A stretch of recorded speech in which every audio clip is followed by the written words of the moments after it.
بسم اللہ الرحمن الرحیم۔ ہمارے معاشرے میں جہاں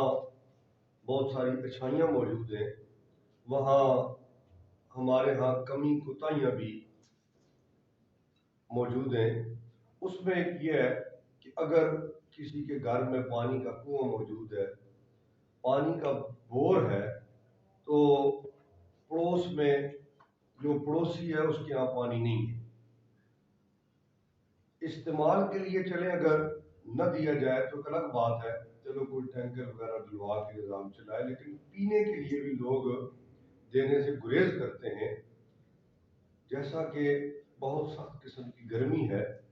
اور اس میں اگر ہم اسلامی نقطہ نظر سے دیکھیں کہ اس میں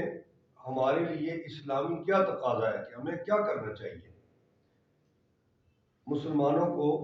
یہ بات بڑی ہی توجہ سے سن کے اس میں عمل کرنا چاہیے کہ جہاں پانی موجود ہے اور کوئی کسی پیاسے کو ایک گلاس پانی کا پلاتا ہے تو حدیث پاک میں ہے کہ اس کو گویا کہ ایک غلام آزاد کرنے کا ثواب ہے۔ حالانکہ پانی موجود ہے،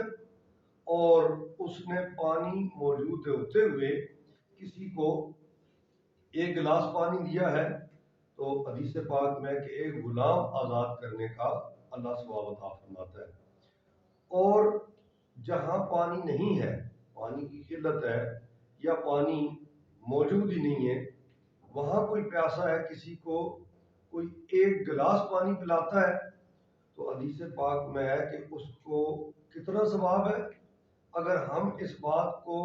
توجہ سے سنیں تو میں سمجھتا ہوں کہ ایمان تازہ ہو جاتا ہے۔ نبی علیہ السلام نے فرمایا کہ جہاں پانی نہیں ہے، کوئی کسی کو ایک گلاس پانی پلاتا ہے، فرمایا اس طرح ہے کہ اس نے رب کا بندہ زندہ کر دیا ہے، مردہ بندہ زندہ کر دیا ہے، اتنا بڑا اجر ہے جہاں پانی نہیں ہے۔ تو لہذا جتنا بھی ہو سکے گویا کہ یہ اسلامی تقاضا ہے کہ جہاں پانی نہیں ہے تو وہاں تک پانی پہنچایا جائے۔ اللہ تبارک و تعالی ہمیں عمل کی توفیق